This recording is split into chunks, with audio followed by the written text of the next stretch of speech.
Welcome back here on The Sweat. It is time for a little puck talk NHL with our, of course, DraftKings hockey analyst and resident Canadian. That is Geoff Ulrich. Moose, as we know, today, just hours away, it's the NHL Trade Deadline. Teams, they have been very, very busy already. You had late last night, or the wee hours of this morning, as a matter of fact, Taylor Hall going from Buffalo to Boston. That was one deal. You had Nick Foligno going to Toronto. Jeff Carter is now a Penguin. Kyle Palmieri, an Islander. David Savard, Tampa Bay. So of these deals that we have seen so far, knowing full well that might not be done yet, what's the biggest fantasy impact, do you think? I mean, I think most people will be looking at the Taylor Hall acquisition. And I mean, look, Boston all start for scoring, even though they've got this great first line, right? Like, they really need that secondary scoring. I think a lot of people will be focused in on that. But, you know, Taylor Hall, as an elite, as a playmaker he is, and he is a good driver of the puck, dude just is not good at putting the puck in the net. So I'm not sure how much of an impact he's going to have in the short term. We'll see. Do they really need like another David Krejci on that team? I actually am pretty bullish about this Jeff Carter move. I really do feel like Pittsburgh's offense, they've been rolling even without Malkin in the lineup. And now you've got a legit second line center, or at the very least, someone who's going to be able to help them with some offensive depth. I think Carter could slot in very nicely alongside a guy like Jason Zucker, perhaps get a little bit of production out of him. I'd look for Jeff Carter to perhaps be an interesting, like, little daily fantasy play going forward here. Because like I said, the Penguins offense has already been producing. They've been very good over the last month or so. So to me right now, Carter is the guy that I think could be the most interesting. Hall has the potential to be the biggest impact just from a real life standpoint, but Carter is the most interesting of the bunch for me. Always love the eternal struggle when making DFS lineups at the center position as to who to play, Austin Matthews or Nate MacKinnon. And looking at tonight, I mean, both these guys come in at north of 9K. No other center is priced at higher than 7,300. So I guess really you have a few options, Jeff. It's pick one out of the two, fade both, just stay away from higher priced guys. Or, I mean, I guess you could roster both and just go incredibly cheap elsewhere. How do you lean? Yeah, I mean, I think at this point in the year, especially with just the way these two guys are going, I mean, MacKinnon has, he's averaging almost 20 DK fantasy points over his last 10 games. Matthews has, I can barely count this high, 7 goals in his last 4 games. I mean, these guys are just absolutely destroying the league, and you can make a very good argument for the stuff them in approach. Very much like we see in football when we got a couple of big running backs that are just producing week in, week out. You just get these guys in. I think that's a fine way to go. At the same time, let's look at the matchups here. I think if you're going to fade one tonight, it's probably going to be Matthews. The Canadians are the far better defensive team here. McKinnon's the one with the prime matchup. The Coyotes allow the 5th most shots against in the league. They really haven't been that good defensively over the last little bit. They're starting to allow more goals as well. They got shellacked a couple nights ago. I can't even remember against who, but it wasn't that great a team. So, again, the Coyotes are the one that defensively, they have the deficiencies. They're starting Aiden Hill, a third stringer. Like MacKinnon, to me, is just an automatic tonight. He's the guy I would absolutely want exposure to. I would not be interested in fading at all. You could see perhaps Montreal limiting to Toronto to like 1 or 2 goals tonight and really just putting a cap on Matthews. So I think that's the argument there, and that has me siding with MacKinnon between these two. But we are at a point now, especially on this slate, even the guys in the 7K range here aren't that attractive. You could definitely make a case for putting both guys in your lineup tonight.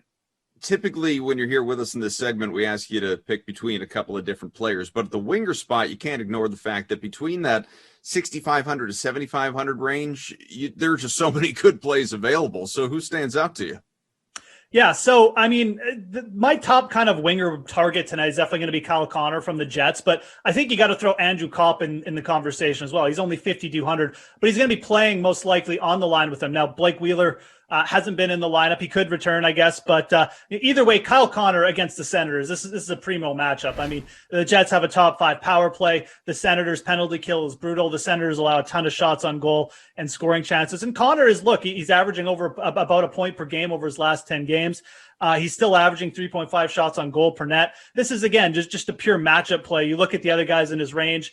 They have good upside, but no one's got as good a matchup, in my opinion. I think Connor is the target there. I like that whole Winnipeg first line if you're looking for a stack as well. Like I said, if Kopp does end up playing on the wing too, he's going to make for a great value there. So Kyle Connor definitely would be my top target there. But, it's very deep. I mean, you could make arguments for a guy like Bjorkstrand going up against Chicago, or even Cam Atkinson. Both have good matchups. Blackhawks allow a ton of shots on goal. You know, we probably haven't spent enough time over the course of the year in this segment talking about defensemen Seth Jones and obviously Brent Burns, especially considering what they've been doing lately. Certainly they are well known in the fantasy space, and they're priced very similarly tonight. You got Burns $6,200, Jones $5,900, so you don't feel like doing the math. That's within $300 of one another. And both these guys are averaging north of 10 fantasy points per game over the course of their last 10. So who do you like more between the two? Yeah, these are definitely two of my favorite targets on the slate. I mean, with Seth Jones, especially like under 6K, you got Zach Werenski out. Whenever Werenski's out, that just means Seth Jones is going to take more opportunity on the power play. You love that. I mean, you just even look at his last little bit here. He's averaging about 4 shots on goal per game over his last 5 games. He's a guy who gets a lot of block shots. He will hit the block shot bonus, every few games or so. So with those extra minutes, that just means extra stats from there. Now, he's not like a prolific goal scorer or anything, but I mean, the Blackhawks do allow a lot of shots on goals, allow a lot of scoring chances. I think I would side with Burns here, just from the pure fact that he's got the Anaheim Ducks. The Ducks have a terrible penalty kill. Burns has been playing a little bit more on the power play for the Sharks, kind of switching in that role with Erik Karlsson. But Burns is good. He got 3 assists a couple nights ago against the Kings. Seems to be perking up a little bit offensively, having a bit of a down year for him, but I like the spot for him a lot. I think he's got plenty of upside here against the Ducks. So I'd side with Burns, but realistically, if you're paying up for 2 guys, like these might be the top 2 targets for me. Going from DFS to the DK Sportsbook, do you have a favorite bet tonight, be it money line, puck line? What stands out?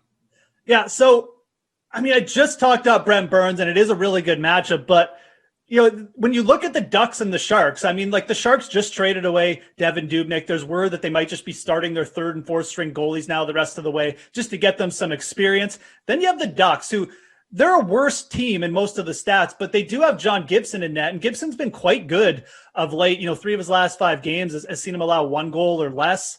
I kind of like the odds you're getting to take a money line here with the Ducks. The Ducks beat the Sharks 5-1 3 games ago, and now you're getting them at plus 150 here. I don't think there's too much between these two teams, especially to make the Ducks this big an underdog. So again, you don't want to make a habit out of targeting the Anaheim Ducks on the money line, but I think going up against the Sharks in this spot after the trade deadline, they might not be starting, Martin Jones. Even if they do start Martin Jones was terrible his last time out. So I like the Anaheim Ducks on the money line tonight. I think you're getting the right odds, and this is the right kind of spot to take them. They probably might be my favorite play, especially from an underdog. I think if you were looking to bet a favorite, I think the Jets here actually at minus 190. I don't think they're big enough favorites. You could even take them on the puck line. But for me, I think the best value is with the Ducks. What about your favorite overall NHL bet on the night on the DK Sportsbook? Okay, so I mentioned the Jets as well, but, let's keep this rolling. Who's got a prop? We got, okay. Unicorn plays back. It's Oliver Borkstrand, over 2.5 shots on goal. He's going up against the Chicago Blackhawks.